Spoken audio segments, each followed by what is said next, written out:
नर्क कैसा है, यह नर्क है या नहीं, यह एक मनगीनत कहानी है। तो आओ इन्हीं सब सवालों पर से पर्दाफाश करते हैं। तो हम इंसानों का जन्म हुआ है तो मृत्यु भी निश्चित है। तो मृत्यु के बाद हमें स्वर्ग या नर्क मिलता है। स्वर्ग का तो बात नहीं करेंगे आज नर्क को पूरे तरह से खंगाल के आपके सामने प्रस्तुत करेंगे। आखिरकार क्या है इसकी सच्चाई। तो हमें कई लोगों के मुंह से यह सुनने को मिलता है कि अच्छे काम करोगे तो स्वर्ग में जाओगे और बुरे काम करोगे तो नरक में जाओगे। और वहीं साधु संत ब्रह्मचारी लोगों के मुंह से भी यह सुनने को मिलता है। और वहीं भगवत गीता और गरुड़ पुराण जैसे महाग्रंथ में भी इसका उल्लेख किया गया है।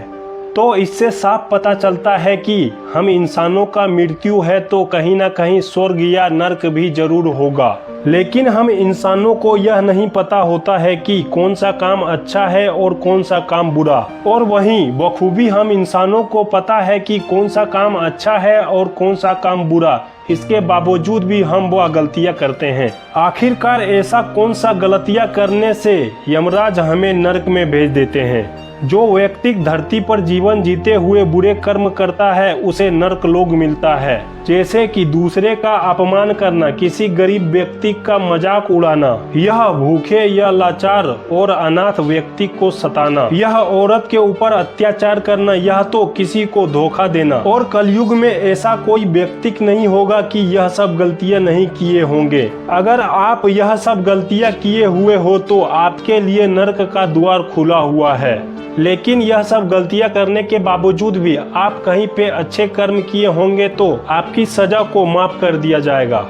तो नरक में किस प्रकार से सजा मिलता है, यानी कि कौन सा कर्म के लिए कौन सा सजा मिलता है। तो आप किसी भी व्यक्ति को सताते हैं, तड़पाते हैं या उन्हें नीचा दिखाते हैं तो यमदूत आपको आग के नदी में गिरा देगा। और आपके शरीर से जब तक चमड़ी निकल नहीं जाता तब तक आपको आग के नदी में ही डुबाए रखते हैं। और जो व्यक्ति महिला या लड़कियां के साथ जबरदस्ती संभोग करते हैं, यानी कि रेप करते हैं, यह किसी भी प्रकार के अत्याचार महिलाओं के ऊपर करते हैं तो उसके ऊपर गर्म लोहा डाला जाता है। और जो लोग सोना या अन्य किसी भी धातु को चुराते हैं तो उन्हें नरक के आग में जिंदा जला दिया जाता है। ऐसे लोग जो अपने स्वार्थ के लिए दूसरे का इस्तेमाल करता है, जैसे कि किसी भी व्यक्ति से अपना काम निकाल लेना और उसके काम के टाइम में काम नहीं आना, यानी कि दूसरे को धोखा देना। अगर कोई व्यक्ति दूसरे को धोखा देता है तो उन्हें खौफनाक सजा दी जाती है। ऐसे लोगों को कीड़ा और शरीर से जिंदा खिला दिया जाता है।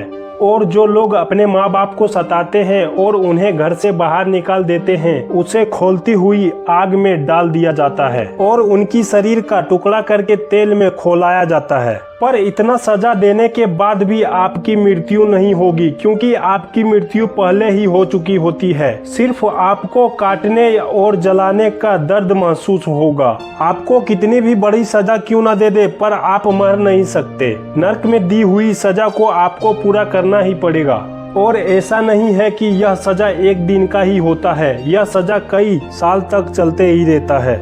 जब हमारी शरीर को नरक में ले जाया जाता है तो उस टाइम हमारे शरीर के अंदर आत्मा नहीं होती है, क्योंकि मृत्यु के बाद कुछ ही समय के बाद आत्मा को कर्म के हिसाब से दूसरा जन्म मिल चुका होता है। अगर आपको यह जानना है कि मरने के बाद आत्माओं के साथ क्या होता है तो डिस्क्रिप्शन में एक लिंक दिया गया है, उस पर जा करके आप देख सकते हो। बस आज के लिए इतना ही। आपको मिलते हैं अगले वीडियो में अगले जानकारी के साथ। तब तक के लिए जय हिंद, जय भारत।